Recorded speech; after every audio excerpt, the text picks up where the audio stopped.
ব্লগটা এখান থেকে স্টার্ট করি। So hello everyone, welcome back to my mini blog. আবারও আজকে আমরা চলে গিয়েছিলাম সবাই মিলে ঘোরাফেরা করতে। জবের থেকে আমার কাকি আমাদের বাড়িতে এসেছে যে আমরা তো 1 সেকেন্ডের জন্য বাড়িতে আমাদের পার্টি কেনা, এই জন্য আমরা আবারও চলে গিয়েছিলাম আজকে সূর্যসেন পার্ক ঘুরতে। আমরা তো ওখানে বেশ ঘোরাফেরা করছিলাম, আর আমার বোনও এভাবে দৌড়া ছোটাছুটি করছিল, মনে কতদিন বাদে বাধা গরু ছাড়া পেয়েছে। আচ্ছা, আরে আস্তে আস্তে আস্তে। আচ্ছা পাখিতে পোজ দে, আমি ভিডিও করি। তারপরে আমরা চলে গিয়েছিলাম মহাবিস্তানে। যেহেতু পার্ক থেকে মহাবিস্তানের ডিস্টেন্সটা বেশি দূর ছিল না, এই জন্য আমরা গিয়েছিলাম যে নতুন কিছু উঠেছে কিনা এগুলা দেখবো, ঘুরে ফিরে চলে আসবো। কিন্তু মার্কেট গেলে কি আর খালি হাতে ফেরা যায়, এই জন্য একটা দুটো করতে করতে আমাদের অনেকগুলো শপিং হয়ে গিয়েছিল। অ্যান্ড সারাদিন যেহেতু আমরা পার্কে ছিলাম, অনেক হাঁটাখাটনি, আমাদের শরীর ক্লান্ত হয়ে গিয়েছিল। তারপরে আর ডানে বাই কোনো দিকে না থাকায় আমার স্ট্রেট বাড়ির দিকে রওনা হয়ে যায়।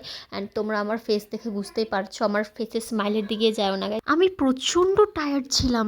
তাহলে আমার দিনটা তো কাটলো আজকে এভাবেই। দেখা হচ্ছে নেক্সট ভিডিওতে, তাহলে আজকের জন্য আসি, বাই বাই।